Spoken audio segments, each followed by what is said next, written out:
네, 안녕하세요. 게으르게 수익 내는 국장 해킹법 영상 강의를 시작하겠습니다. 일단 그 후반부에 현금 세팅법을 어떤 식으로 이제 현금을 세팅해서 매수 매도를 하는지에 대해서 가상의 종목을 피킹을 해서 시뮬레이션과 함께 설명하는 게 중요 목적입니다. 우선 앞부분의 파트 A, 그 다음에 파트 B의 초반 부분은 저희 투자 전략의 컨셉을 확인하고 가겠습니다. 먼저 그 얘기를 해볼게요. 주식으로 돈을 잃은 사람이 많을까? 번 사람이 많을까? 그러면 당연히 모든 분들이 대답을 하는 게 돈을 잃은 분들이 더 많다 답변하실 거예요. 그 말에 이제 숨겨진 의미를 생각해 보면 주식으로 돈을 잃은 사람이 많다는 것은 잃은 사람들의 돈을, 더 많은 돈을 소수의 번 사람, 이분들이 독식을 한다는 거죠. 그래서 저희의 목표는 최대한 간단한 방법으로 이 돈을 버는 소수, 그러니까 돈을 잃는 다수가 아니라 돈을 버는 소수로 우리의 포지션을 변경하는 거예요. 주식의 시세 차익에는 두 가지 줄기가 있습니다.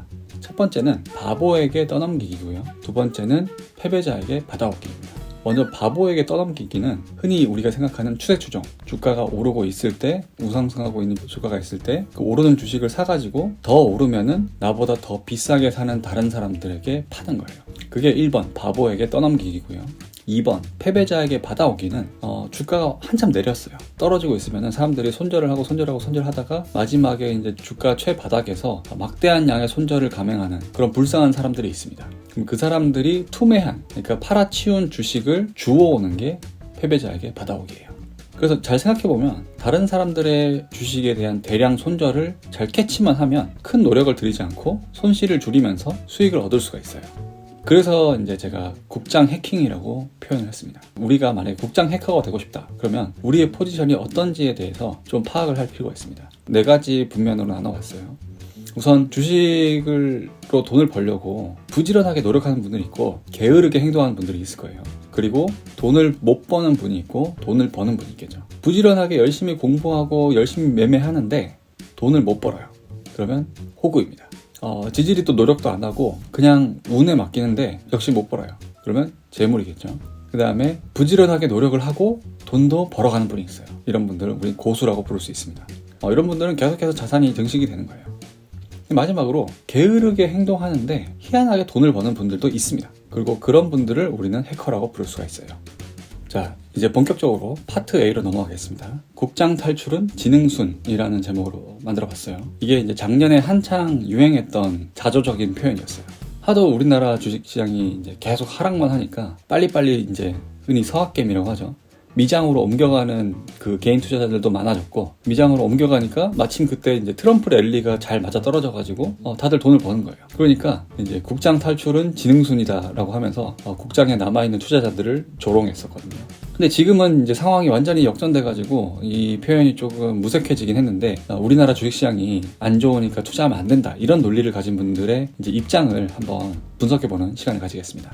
먼저 첫 번째로 혈압 상승을 부르는 국장의 단점들, 그러니까 우리나라 주식시장의 안 좋은 점들에 대해서 알아볼게요. 먼저 이제 대한민국 지수, 대표 지수라고 하는 코스피 같은 경우에 맹점이 있습니다. 잘못된 부분이 있어요. 우선은 미국 증시를 대표하는 S&P 500 지수를 보면은 이렇게 꾸준히 몇 년, 10년 동안 우상향을 합니다. 중간에 작은 부침이 보이긴 하지만 대체적으로 우상향을 해요. 근데 우리나라 코스피 지수 같은 경우에는 이런 식으로 올랐다가 내렸다 이런 식으로 좀 완만함이 없어요. 되게 롤러코스터 같고 다이나믹하죠. 그래서 이제 미장이 서서히 올라가는 산이라고 하면은 국장은 계속해서 높아졌다가 낮아지는 파도다. 이런 식으로 표면적으로는 볼 수가 있습니다. 그게 이유가 있어요. 우리나라 지수의 맹점이 크게 3가지로 이제 볼 수가 있는데, 첫 번째는 이 우리나라 증시, 우리나라 산업을 대표하는 산업군들의 특성이 있습니다. 아무래도 우리나라 경제는 세계의 경제의 허리 역할을 해요. 그래서 중간재 기업이 많습니다. 원자재를 수입해서 중간 가공을 해서 최종 브랜드 회사에 뭔가 납품을 하는 그런 중간재 기업이 많습니다. 그리고 특히 고시총주들, 삼성전자, 현대차 이런 회사들 같은 경우에는 시설 투자가 많이 들어가는 장치 산업에 해당돼요. 이런 산업들은 미국 증시로 대표되는 빅테크라고 하죠. 캐펙스가 적게 들어가는 브랜드에 비해서, 브랜드사, 플랫폼사에 비해서 이익이 꾸준하지 않고 경제 순환에 따라서 크게 벌다가 적게 벌다가 하는 그 경제 사이클이 있습니다. 그러다 보니까 그 사이클에 맞춰서 주가가 높아졌다가 낮아졌다가 하는 거예요. 그리고 두 번째는 반도체 산업의 시총에 크게 의존한다. 반도체 산업의 업황에 많이 끌려가는 그런 효과가 있습니다. 대표적인 게 삼성전자 하이닉스겠죠. 그 다음에 삼성전자 하이닉스의 밸류체인 회사, 벤더사들, 이런 회사들도 굉장히 많이 상장이 돼 있거든요. 그러다 보니까 반도체 산업의 비중이 우리나라 증시에서는 거의 30% 이상 이제 압도적인 비중을 차지합니다. 반도체의 업황이 좋아졌다 나빠졌다에 따라서 우리나라 코스피 지수도 연동되는 경우가 많아요. 마지막으로 이 주식 수가 증가하는데 지수가 충분히 올라가지 않는 희석 효과가 있습니다. 코스피 지수가 지난 10년 동안 한 40% 정도 올랐어요. 근데 지수를 구성하는 기업의 시가총액은 80%가 넘게 올랐습니다. 코스피 지수를 구성하는 회사들의 시가총액의 총합이 오르는 거에 비해서 실제 지수는 그만큼을 반영하지 못하고 있었다는 거죠. 이 차이는 상장사들이 주주 가치를 계속해서 희석했기 때문이에요. CB, 유증 이런 이제 증자인데 주주 가치를 훼손하면서 시총을 늘리는 그런 증자를 이제 감행하기도 하고, 신규 편입이 되는 상장 종목들이 계속 늘어나면서 주식 수도 늘어나요. 그 과정에서 부실 기업들, 돈을 못 벌어서 주주들의 돈을 잃게 하는 그런 회사들은 퇴출이 돼야 되는데 잘 지켜지지가 않고 있어요. 좀비 기업들이라고 하죠. 이러한 이제 좀 쭉정이 같은 회사들도 그대로 유지가 되는 경우가 많습니다. 결국에는 대한민국의 이제 시가총액은 오르고 있는데 지수는 그걸 반영하지 못하는 그런 구조가 되어 있습니다.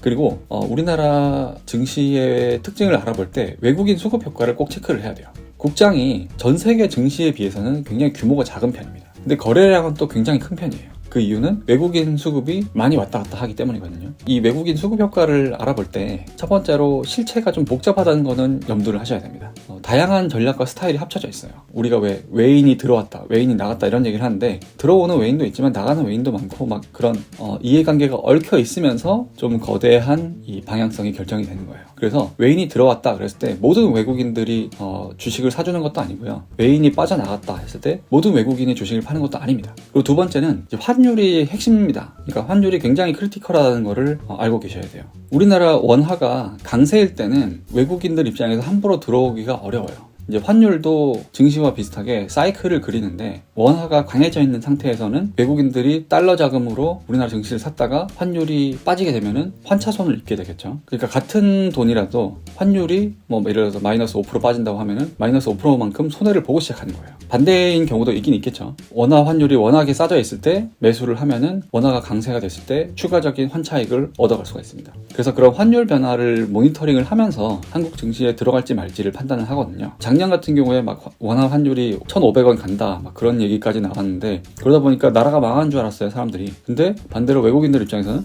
야, 이 정도면은 환차익까지 얻을 수 있는 투자 기회가 될 수 있을 텐데 라고 반대로 생각을 했을 수도 있다는 거죠. 그리고 마지막으로 외국인들에게 국장은 하나의 종목일 뿐입니다. 쉽게 얘기해서 메모리 반도체 시장을 사고 싶으면 그냥 국장 전체를 사는 경우가 많아요. 글로벌 전체의 운용 자금에 비해서 우리나라 시장이 규모가 굉장히 작다는 말이죠. 그래서 외국인들의 이 수급 효과에 따라서 우리나라 증시가 너무 많이 휘둘립니다. 그러니까 변동성 자체가 아주 극심하게 일어난다는 거. 그게 우리나라 시장, 국장의 난이도를 높이는 원인 중에 하나입니다. 결과적으로 이런 일도 생기는 거죠. 폭락이 수시로 찾아와요. 이런 수급 변동성도 크고, 그리고 거기에서 이제 그 외국인들 같은 경우에는 단순히 현물 주식을 사고 팔고만 하는 게 아니라 선물 옵션, 미래의 특정 주식을 더 비싼 가격 또는 더 싼 가격으로 살 권리를 사고 파는 거죠. 이 선물 옵션 시장에서의 변동성이 이 현물 시장, 그 증시의 변동성을 더 키우기도 합니다. 이 선물 시장에 대해서 좀 더 설명을 드리면, 개미들도 선물을 합니다. 선물 옵션을 해요. 근데 만약에 우리나라 주가 상승에 베팅한 개미 자금이 많이 보인다, 그러면 외국인들 입장에서는 우리가 자금력이 훨씬 강하기 때문에 이 개미 자금을 공격해서 뺏어가는 거예요. 선물 하방에다가 베팅을 하고, 그 다음에 갖고 있던 현물을 팔으면은 자기들 물량이 많다 보니까 주가가 저절로 떨어져요. 낮아진 주가에서 선물 수익을 챙깁니다. 이게 너무 쉬우니까 수시로 이런 선물 옵션에서 공격을 때리는 거예요.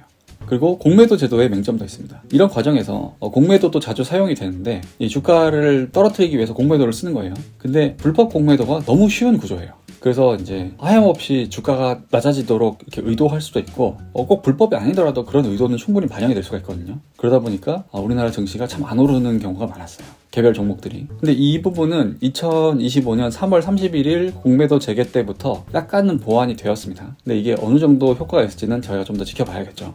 그러면 이제 외국인이나 이 다른 자금들이 개미들을 공격만 하냐? 그것도 아니에요. 개미 투자자들은 자기 스스로를 망치기도 합니다. 그 대표적인 예가 반대 매매를 겪게 되는 거죠. 이런 이제 수시로 찾아오는 폭락, 이 폭락작에서 마지막의 끝부분, 이런 부분은 항상 이 반대 매매가 터집니다.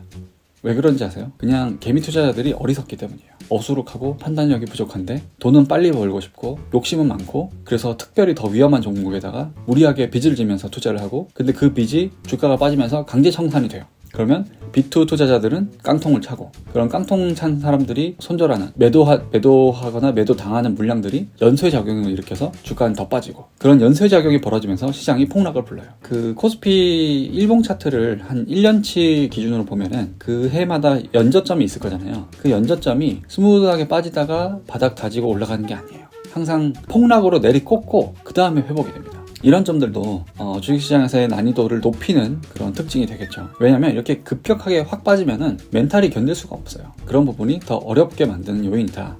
이런 것들을 알고 가시고요. 이 반대 매매에 대해서는 좀 더 메커니즘을 상세하게 설명을 해놨는데, 저희 전자책 파트 2에 투자 수익의 원리 30분 완성이라는 챕터가 있어요. 그 부분을 먼저 한번 읽어보시고요. 그 다음에 파트 4 수급과 매매 누워서 마스터하기 14페이지를 참고하시면은 반대 매매에 대해서 좀 더 잘 이해하실 수 있을 거예요. 마지막으로 코리아 디스카운트에 대해서도 한번 알아보고 가겠습니다. 이런 표현을 많이 들어보셨죠? 코리아 디스카운트의 요인도 여러 가지가 있는데, 첫 번째는 거버넌스가 부족하다 보니까 소액주주들이 피해를 많이 봐요. 거버넌스는 이제 표현을 좀 해석을 하자면은 약간 이제 주주를 우대하는 인식이라고 생각하시면 됩니다. 근데 지금 우리나라 상장사의 대주주들은 대부분 이제 주주 자본주의가 성숙하기 전에 이 기업을 키워놓은 세대예요. 보통 이제 지금 상속을 앞두고 있는 창업자다 그러면은 못해도 70에서 80세 그 정도가 되겠죠. 그런 분들이 이 상장사의 주요 이제 지분을 쥐고 있는데, 이분들은 소액주주를 우대해야 된다는 인식 자체가 없어요. 그러다 보니까 유증이라든지 소액주주들의 피해를 보는 의사결정들을 많이 하고요. 근데 그렇게 되는 또 다른 이유가 있습니다. 이 상속제도의 한계 때문이에요. 상장사의 대주주들이 굉장히 많은 돈을 가지고 있는데, 이거를 이제 자기 후손들에게 이 상속을 해야 될 거 아니에요. 근데 우리나라 상속세가 상속 과정에서 세금을 엄청나게 많이 걷어가니까 주가가 높으면 높을수록 상속세도 더 많이 내게 되는 거예요. 그래서 어차피 우리 회사는 사실상 내 거고, 다른 주주들이 있다고 하지만 사실상 대주주 거라고 생각을 하고, 그럼 이거를 자기 자녀에게 물려주려면은 오히려 오르지 않아야지 더 세금을 덜 내고 유리한 거예요. 그런 제도적인 한계가 있다 보니까 시총 상승을 하도록 하는 어떤 그 동기가 굉장히 부족합니다. 그리고 마지막으로 제도적인 또 불충분으로 인해서 각종 편법이 생기고 사건 사고가 일어나는 거죠. 횡령, 배임 이런 사고들이 심심하면은 뉴스에서 확인이 되죠. 이러다 보니까 우리나라 증시는 솔직히 투자 안 하고 싶을 때도 많아요. 근데 기분이 나쁜 거랑 돈을 버는 건 좀 다르잖아요. 국장은 수십 년 동안 구렸어요. 항상 이렇게 제도적으로도 미흡했고, 선진 시장에 비해서 뭔가 좀 어설픈 면이 많았고, 주주 피해도 많았고, 그런데 이 수십 년 동안 슈퍼개미는 계속 늘어났었어요. 국장에만 투자해서 막대한 돈을 벌어간 투자자들도 항상 있었습니다. 그 시장을 탓하지 말고 이 시장의 단점을 역이용하시면 돼요. 이 단점을 역이용할 수 있으면 국장에 투자를 하면서도 얼마든지 돈을 벌 수가 있습니다. 그래서 챕터 2에서는 국장의 단점을 역이용하는 법에 대해서 알아볼게요. 이 코스피 지수를 보면은 항상 이제 이런 식으로 폭락하는 구간들이 있었어요. 그러다 보니까 지수를 사서 홀딩을 하는 건 사실상 돈 벌기가 쉽지가 않습니다. 근데 이 지수에 얽매이지 말고요. 지수가 이렇게 수시로 빠진다. 그러면 이 빠지는 구간, 이때만 잘 체크해서 살 수 있으면 오히려 우리나라 지수는 투자 기회가 굉장히 많다고 볼 수도 있습니다. 이게 역발상을 해야 되는 거예요. 지수에 얽매이지 말고 이 시장 전체가 빠지는 기회를 잡자. 이렇게 생각하면은 국장에서 어떻게 돈을 벌지에 대한 감이 올 수 있습니다. 우리 국장 해킹법의 목표는요, 일단 최대한 돈을 잃지 않는 거예요. 그게 제일 중요합니다. 손실을 최소화시키고 그 다음에 작은 수익이라도 연중 반복을 하는 거예요. 그러니까 한 번에 막 100%씩 수익을 내고 싶다. 그게 쉽지도 않지만 100% 수익 내고 나서 50% 손실 보면은 그냥 본전이에요. 그렇기 때문에 작은 수익이라도 손해보지 않으면서 꾸준히 적립을 하자. 그래서 10에서 20% 정도 수익을 연중 몇 번 반복한다. 그러면 이제 1년에 한 10%에서 40% 수익을 낼 수가 있다. 그게 이제 우리 국장 해킹의 목표입니다. 그럼 어떻게 하냐? 코리아 디스카운트를 역이용하는 거예요. 코리아 디스카운트의 의미는 뭘까요? 정말 의미는 국장이 다른 시장에 비해서 할인이 되는데 그 할인율은 계속해서 바뀌거든요. 왜 우리가 백화점 가서 세일하는 상품 볼 때도 10% 세일하는 상품도 있고 50% 세일하는 상품도 있잖아요. 그런 식으로 이 할인율은 수시로 바뀝니다. 우리나라 시장 항상 이렇게 구린데 적게 할인될 때도 있고 많이 할인될 때도 있어. 그러면 이제 이 많이 할인될 때만 선별적으로 매수를 하면은 많이 할인된 상태에 사서 적게 할인될 때 팔아도 돈은 버는 거예요. 그래서 이제 이 디스카운트의 참 의미는 할인율이 수시로 변동된다라는 부분을 이해를 하시고요. 왜 이게 그 디스카운트 할인율이 바뀌는지를 알아보셔야 돼요. 그냥 인간이 못났기 때문입니다. 빨리 벌고 싶고 손해보기 싫고 손해보면 기분이 나쁘고 기분이 나쁘면 충동적으로 행동해요. 이런 이 인간들의 충동, 비합리적인 태도 이런 것들이 할인율의 변화로 나타나는 거예요. 적게 할인이 될 때는 이 탐욕이 시장을 지배하고 있을 때고요. 많이 할인될 때는 공포가 시장을 지배하고 있을 때입니다. 탐욕과 공포라는 두 개의 극단값을 가져요. 그리고 항상 이 극단을 왔다 갔다 합니다. 항상 뭔가 욕심에 빠져 있거나 공포에 빠져 있거나 둘 중에 하나입니다. 그리고 제일 중요한 포인트, 탐욕이 강할 때 이 시장의 주가는 필요 이상으로 오르고요. 공포가 강할 때 시장의 주가는 필요 이상으로 과도하게 내립니다. 우리가 국장을 제대로 해킹하려면 이 감정을 먼저 캐치를 할 수 있어야 돼요. 탐욕이 시장을 지배할 때 좀 돈을 덜어낼 필요가 있고요. 주식을 팔 줄 알아야 되고요. 공포가 시장을 지배할 때 과감하게 주식을 살 수 있어야 됩니다. 종목을 잘 골라서가 아니라 인간의 마음을 잘 캐치해서 돈을 벌 수가 있는 거예요. 그러면 언제가 탐욕이고 언제가 공포인가? 제가 개인적으로 참고하는 지표들이 좀 있습니다. 첫 번째는 코스피 PBR이고요. 두 번째는 예탁금 대비 신용 비율, 그리고 세 번째는 장기 주가 구조도, 그리고 네 번째는 인간 지표, 그리고 다섯 번째로 등락률입니다. 첫 번째 코스피 PBR 같은 경우에는 대략적으로 개념을 아실 텐데 혹시 이 코스피 PBR의 뜻을 잘 모르신다 그러면 제 전자책 파트 3 거기에 42페이지를 참고하시면 되고요.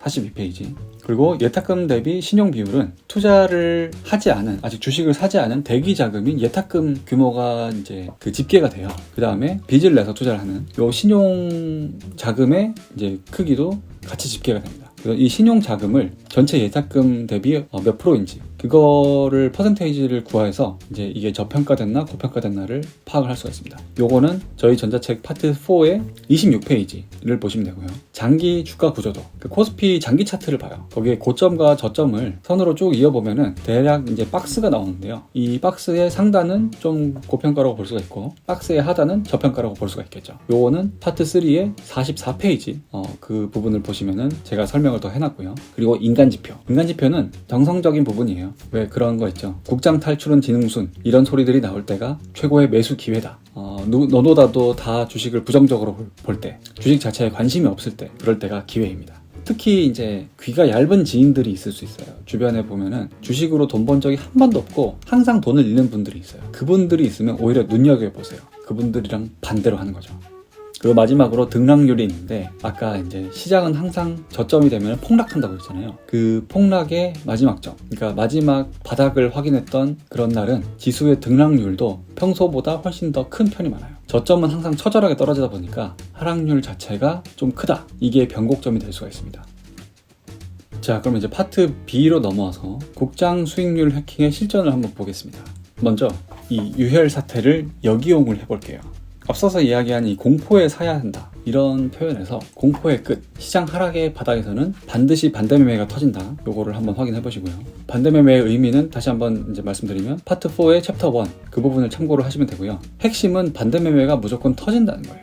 그래서 반대매매가 터지는 거를 인지를 할 수 있으면 그때 주식을 매수를 하실 수가 있습니다. 그리고 그 반대매매를 인지하기 위한 요령에는 아까 말씀드린 하락률의 답이 있어요. 제가 이거를 파악하기 위해서 코스피 차트를 열어서 한 20년치 2000년 1월 2일인가부터 그 최근까지의 일봉을 전부 확인해 봤어요. 대체로 1년에 한 2번에서 3번 정도가 굉장히 괜찮은 매수 기회가 되더라고요. 그런 이제 차트상 연중 저점의 특징이 있는데 지수 기준으로 최소 마이너스 2%는 넘는 하락률을 보여주더라는 거예요. 지수 자체가 마이너스 2% 이상 빠지면 개별 종목들은 5에서 10% 빠지고 그런 식의 하락은 대부분 반대매매 때문에 생기는 거거든요.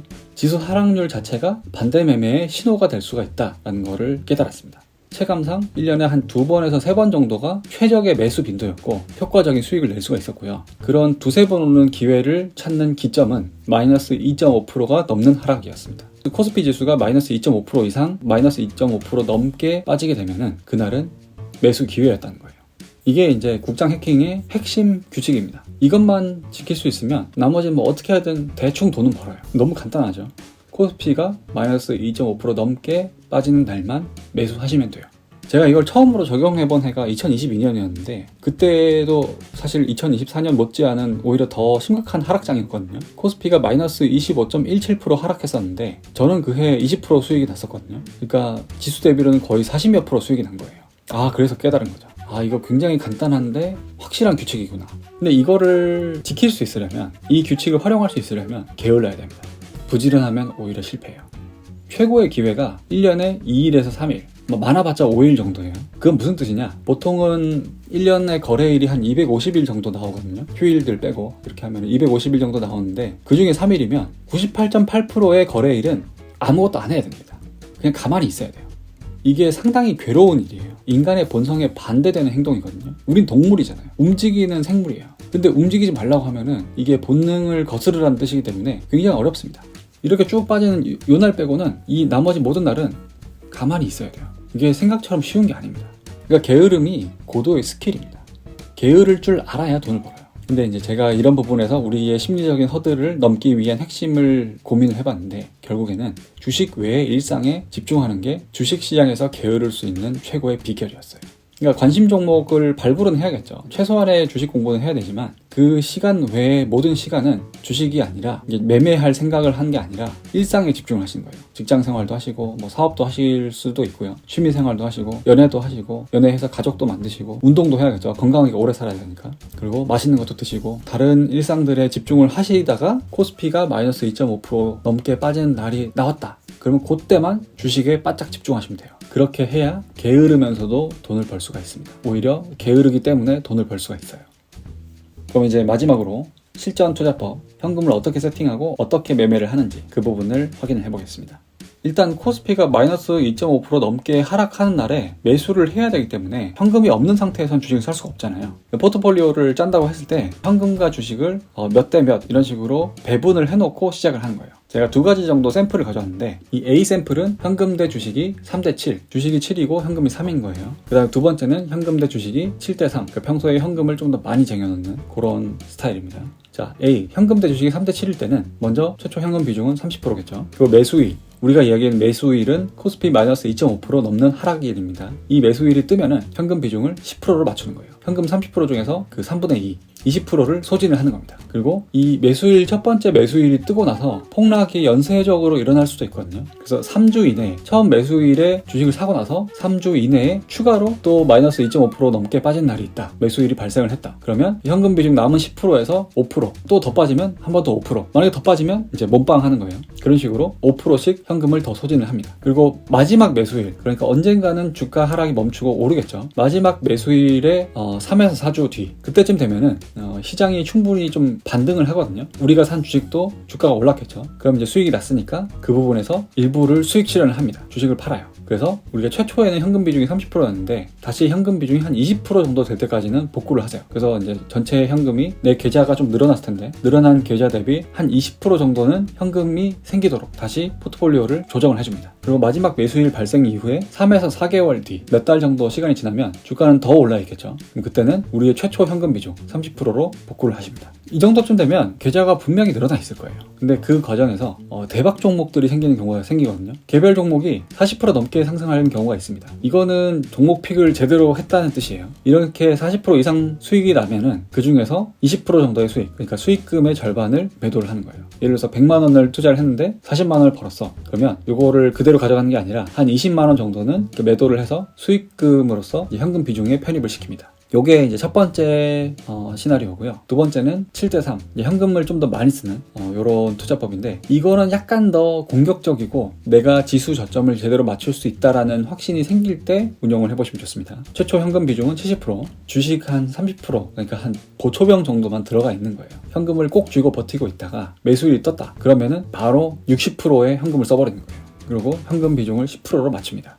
그리고 마찬가지로 3주 이내에 추가 폭락이 발생을 했다. 추가 매수일이 발생했다. 그러면 5%씩 더 소진을 하고요. 마지막 매수일 3에서 4주 후에 현금 비중을 50%, 그러니까 반반으로 다시 재산정을 합니다. 그리고 마지막 매수일 3에서 4개월 후에는 다시 원래의 최초의 현금 비중 70%로 복구를 해요. 마찬가지로 개별 종목이 40% 이상 상승을 했다. 그러면 수익금은 절반 정도 매도를 해줍니다. 이런 게 기본적인 포트폴리오 운용 방식이고요. 특수 비상금이 있어요. 요거는 우리가 주식을 운용을 하기 위해서 빼둔 자금에서 한 5%? 비중이 클 필요는 없어요. 조금만 빼가지고 아예 다른 계좌에 넣어두세요. 몇 년에 한 번 정도, 최소 5년에서 한 10년에 한 번 정도는 코스피 기준으로 마이너스 7%가 넘는 진짜 하락이 나옵니다. 보통은 이게 언제냐면은 금융 시스템이 오르고 난 경우가 있어요. 그래서 별 이유 없이 갑자기 크게 빠지는 경우가 있습니다.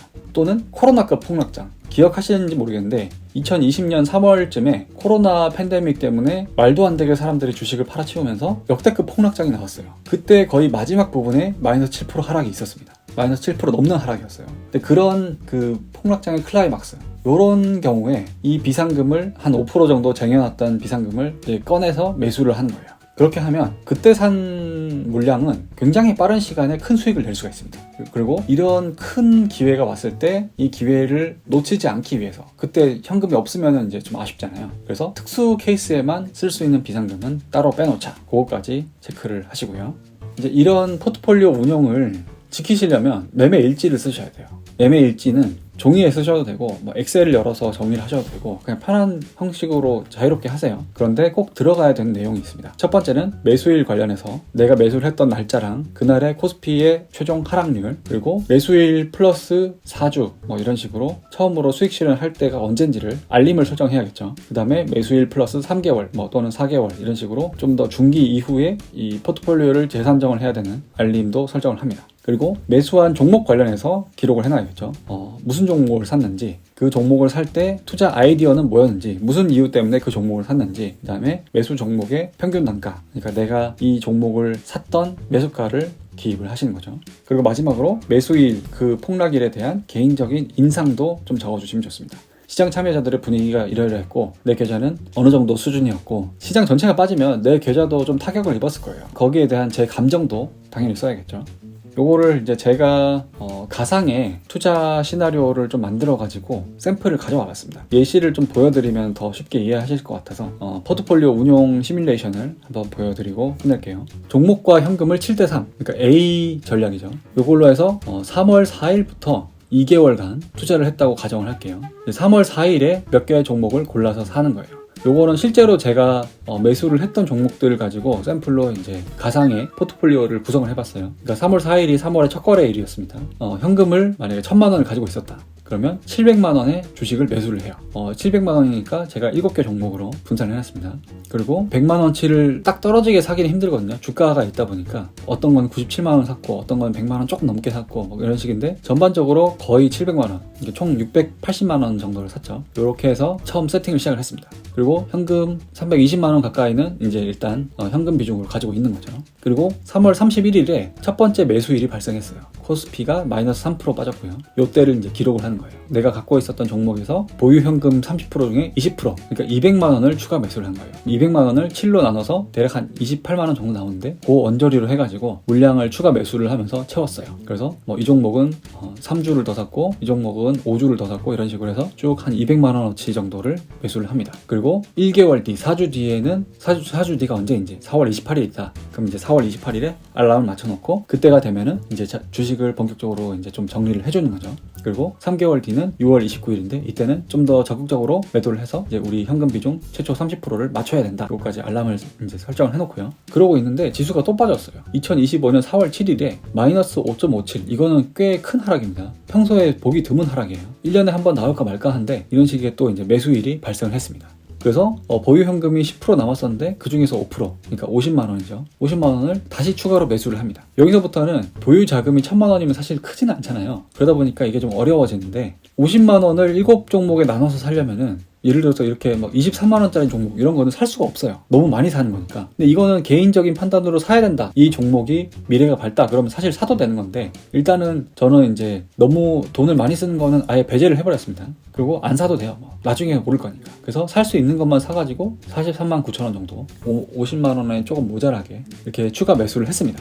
그리고 다시 이 내가 산 4월 7일 매수일 대비 4주 뒤는 언제인지 5월 5일이다. 그 다음에 3개월 뒤는 7월 7일이다. 이런 식으로 다시 알림을 설정을 하는 거죠. 이렇게 해놓고 이제 개인적인 인상이나 종목에 대한 투자 아이디어나 그런 것들은 따로 또 관리를 하는 거죠. 이렇게까지 했어요. 그 다음에 이제 한 달 정도 뒤에 최초 3월 4일에 매수를 하고 2개월 정도 투자를 했고 5월 2일이 되었어요. 결과를 한번 보겠습니다. 3월 4일에 샀던 물량들은 주가가 좀 올랐습니다. 최초 680만 원을 샀었는데 그게 820만 원이 됐어요. 828만 원이 됐어요. 그 3월 초 대비해서 5월 초에 자산이 14.6%가 상승을 합니다. 나쁘지 않죠. 이건 사실 종목 피킹을 잘했기 때문도 있어요. 근데 이제 이거는 제 실력이고요. 근데 그렇지 않다고 하더라도 어느 정도는 수익이 나 있을 수 있겠죠. 그래도 2달이나 투자를 했는데. 근데 중요한 거는 우리가 이 매수일이 발생했을 때 주식을 더 사면 어떻게 되냐 하는 거예요.